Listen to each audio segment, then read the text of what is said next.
Hi viewers, I have 3 missing cases for you.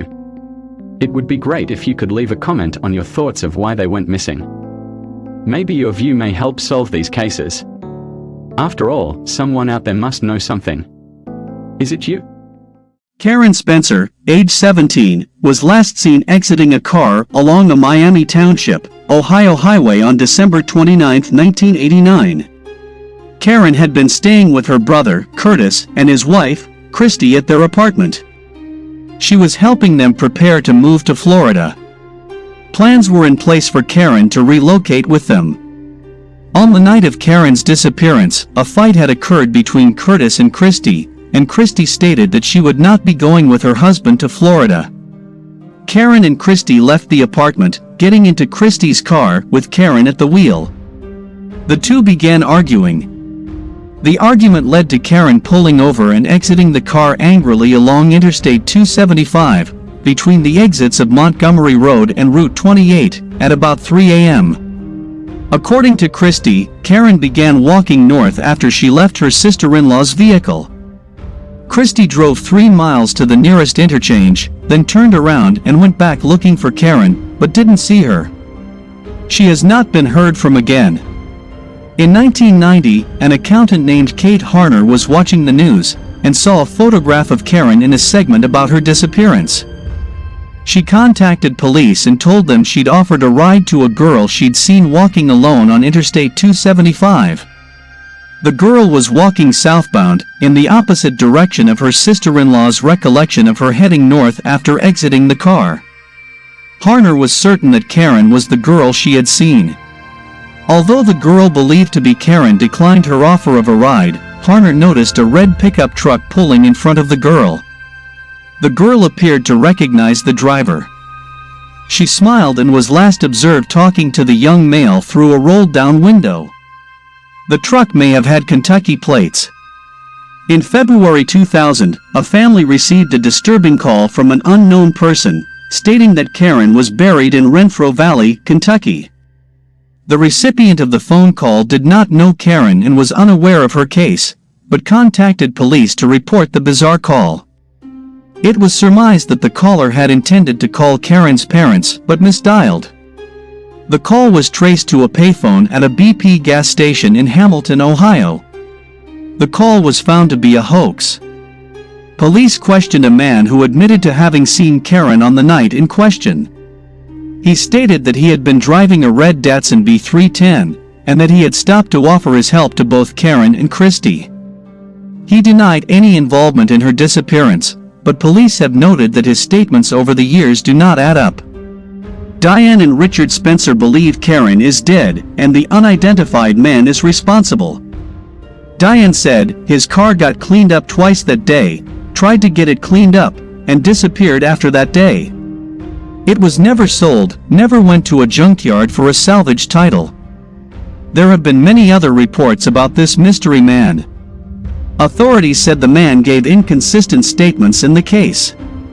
He had his Datsun cleaned twice on the day of Karen's disappearance, and it disappeared shortly thereafter.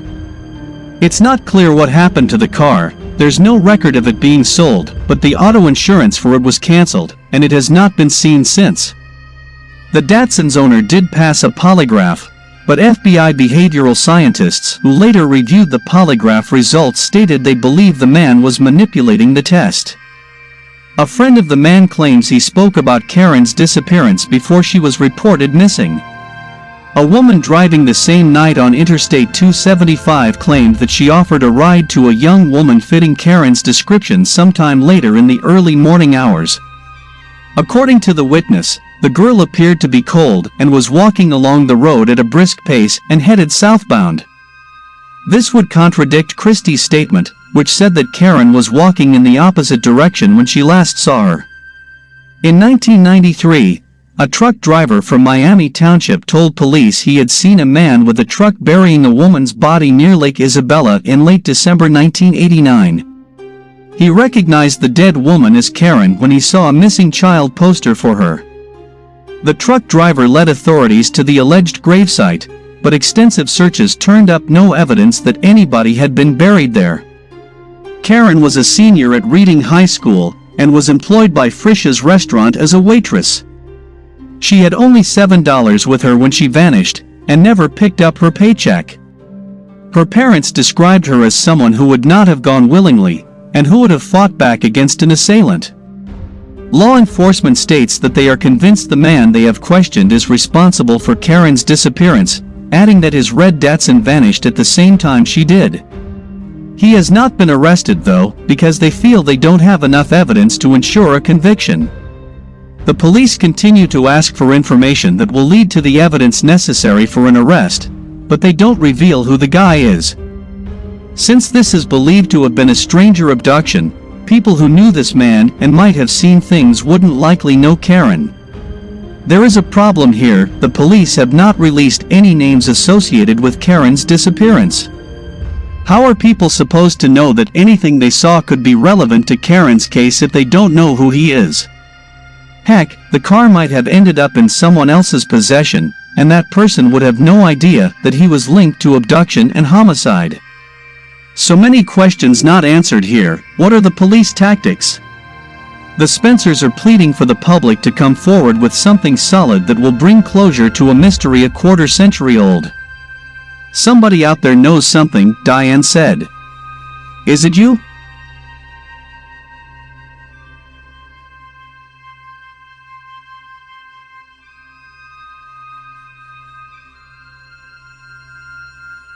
Jon Haynes, age 18, vanished from Boulder, Colorado on July 24, 1981. Jon was the middle child with an older and younger sister. His father was an attorney. Jon and his sisters were born in San Francisco, but the family had relocated to Orinda, California, where Jon graduated from high school. He was an avid skier and looked forward to joining the skiing team in college. He'd just moved there 2 days ago from Orinda, California to attend college at the University of Colorado. He contacted his father on July 23 from a pay phone at a 7-Eleven at 28th Street and Baseline in Boulder, asking for some money during the call. His father instructed him to obtain a P.O. box and call back with the number, so he could send a check there.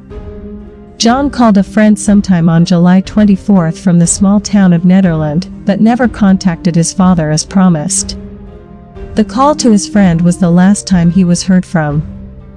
It's been reported that Jon stayed at a KOA campground in Boulder alone on his first night in Colorado, though I'm not sure how this was known. It's possible he mentioned it to his father during the July 23 phone call. On July 26, a police officer spotted Jon's beige 1981 Subaru on a county road in Nederland, Colorado. At this point, Jon had not yet been reported missing, and the car was left there without incident. The officer noted that it was raining and the car windows were down. When police went back to check on the vehicle a few days later, some reports state only 1 day later, the car was gone. Many sources state that Jon had picked up a hitchhiker en route to Colorado. While it is true that he gave someone named Danny Torres a ride, this had been arranged through an acquaintance beforehand. He wasn't just a random person with his thumb out on the side of the highway, so I prefer the term passenger. Danny told police that he had witnessed Jon attempting to buy marijuana when they arrived in Boulder. Danny is not considered a suspect in his disappearance. Some have speculated that his disappearance was drug-related based on Danny's statement, while others have considered a cult that was in the area may have recruited him. Some reports state that Danny has been cleared of any involvement in Jon's disappearance. I have no reason to believe he is guilty of anything, but I'm admittedly curious as to how he was cleared. His statement about Jon wanting to buy marijuana is a bit odd to me, and possibly a little too convenient. It's not unheard of for a suspect to throw drugs, affairs, mental illness, or illegal activity into the mix. It not only diverts attention away from themselves, but it also can cause indifference on the part of investigators. As with many cases of missing adults, especially with such ties, police primarily focused on the idea that he had left voluntarily. His family and friends, however, were split on whether Jon would leave his life behind. His father strongly believed Jon was the victim of foul play. Jon had previously struggled, but turned his life around when his father offered him a new car and tuition to the college of his choice if he improved his grades and behavior. He'd gone from a D student to valedictorian in response. Some of his friends considered that he may have wanted to return to his previous ways, while others say he would never leave his family.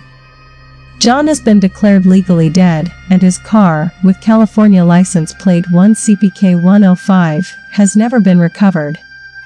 Maybe a drug deal gone bad, and crime committed by his acquaintances that Haynes might be victim of.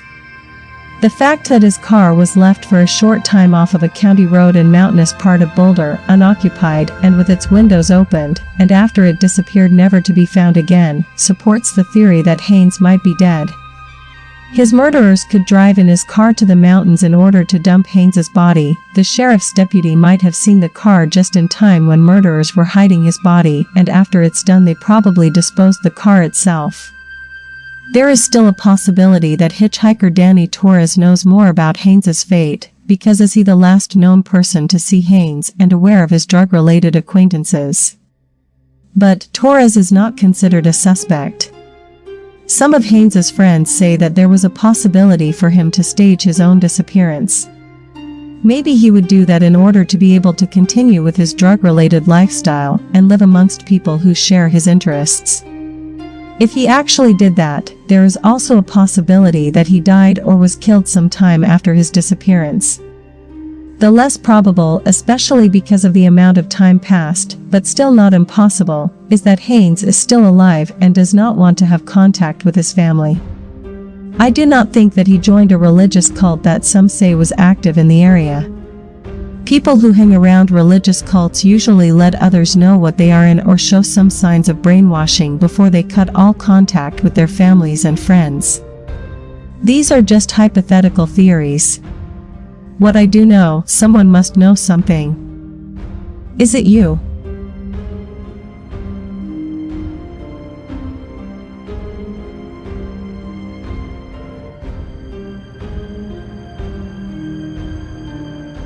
At 1:42 a.m. on July 5, 2000, 40-year-old security guard Curtis Piston was working the graveyard shift when his car inexplicably burst into flames. He called 911. Minutes later, firefighters arrived and extinguished it. He informed them that he had no idea how his car caught on fire. They noticed that, under the circumstances, he seemed curiously subdued. 2 hours after they left the scene, the mystery deepened. He abruptly disappeared without a trace. His family and investigators were baffled by his disappearance. Every possibility considered led to a dead end. They thought he might have purposefully destroyed his car before engineering his own disappearance, but they found no other way for him to leave the remote factory where he worked.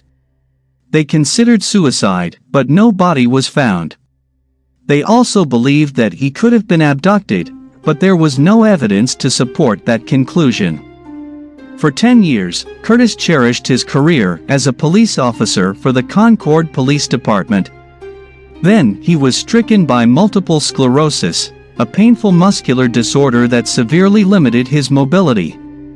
It progressed to the point where he could no longer accurately fire his gun. He had no choice but to turn in his badge. According to his brother, Mark, he was extremely devastated about it. His personality changed, he became quieter and was uncertain about what he wanted to do with his life. He also became depressed, withdrawn, and dependent on alcohol. After taking on a frustrating series of odd jobs, he found a new sense of satisfaction as security guard for an automobile part factory, Venture Corporation. The job's physical requirements were less stringent than those of a police officer, and he was not required to carry a gun. The night Curtis vanished began like any other. He arrived at work around 9:30 p.m. At midnight, 2.5 hours into his shift, all was normal. At 1:42 a.m., Seabrook firefighters responded to his call for help regarding the car fire. He told them that he saw a large amount of smoke and flames, grabbed a fire extinguisher, and tried to put the fire out. However, he was unsuccessful. When firefighters arrived, they did find evidence that he tried to put it out. The deputy fire chief noted that there had been cases where security guards intentionally set fires and put them out in order to get recognition. However, he could find no evidence of this in Curtis' case. In fact, he could not find any evidence to indicate how the fire started. The car contained no signs of arson, accelerants, or accidental ignition.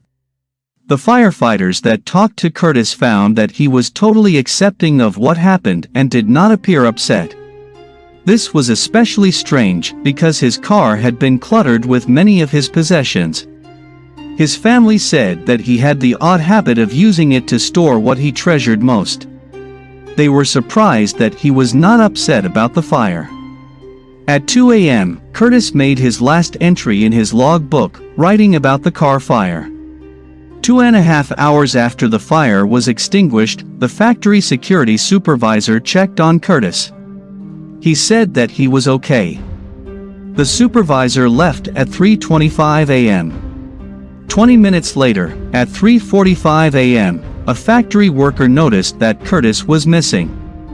An exhaustive search of the factory and the surrounding area turned up nothing. His brother, Nicholas Jr., first thought that he may have either taken his own life, wandered off, or was abducted. Regarding the suicide scenario, Curtis' family remembered that he had purchased a 9mm pistol from his father, Nicholas Sr., just a few days prior to his disappearance. He had previously sold it to him when he was low on cash. Nicholas Sr. also wondered if he had committed suicide, possibly as a result of his depression from losing his police officer job. However, he remembered that Curtis was in a good mood on the weekend that he picked up the gun. It is important to note, however, that an unusually elevated mood is actually a common symptom in sufferers of depression who have made plans to commit suicide. To investigators, suicide seemed to be a likely solution. His gun was not initially found. Police could find no trace of it in his car or apartment. Then, as his family cleaned out his cluttered residence, Nicholas Jr. found it, still wrapped in the brown paper bag Nicholas Sr. had sold it to him in. The discovery ruled out suicide in the minds of his family members. Two possibilities appeared to be left: either Curtis broke down mentally and wandered off, or he was abducted and murdered. The first one prompted investigators to focus, once again, on the mysterious fire. They believed he might have accidentally started it while smoking, then became so despondent over losing his prized possessions that he simply walked away. However, Nicholas Sr. did not believe that he could have wandered off. He noted that Curtis was a smoker and would not have left his cigarettes behind. Also left behind were his packed lunch, glasses, and contact lens solution. Mark also noted that his physical condition had deteriorated so much that he would not have been able to walk very far. Investigators stated that they believed it would be unlikely, but not impossible, for him to travel a long distance on foot. The possibility remained that he called for a taxi or hitched a ride on a truck leaving the factory. However, investigators discovered that no cabs or company trucks left the plant during his shift. One disturbing possibility remained: that Curtis was abducted and murdered. Mark believed that he may have seen something he should not have seen while he walked around the factory. He believed that Curtis was attacked and killed while trying to report the suspicious activities. Nicholas Sr. also believed this and suspected that the killers disposed of his body in a way that it would never be found. There was also speculation that his car was purposefully set fire by criminals in order to provide a distraction while they committed a crime. Investigators exploring the possibility of foul play found that a door and two vending machines had been damaged during his shift. The persons who caused the damage remain unknown. One witness reported seeing two vehicles leaving the factory's premises at around 3:30 a.m. This was around the time of Curtis' disappearance. Curtis' family does not believe that he is still alive. They believe that if he was, he would have reached out to them by now. Since his disappearance, there has been no activity on his social security number, bank accounts, credit cards, or pension checks. His family and investigators still hope to find out what happened to him.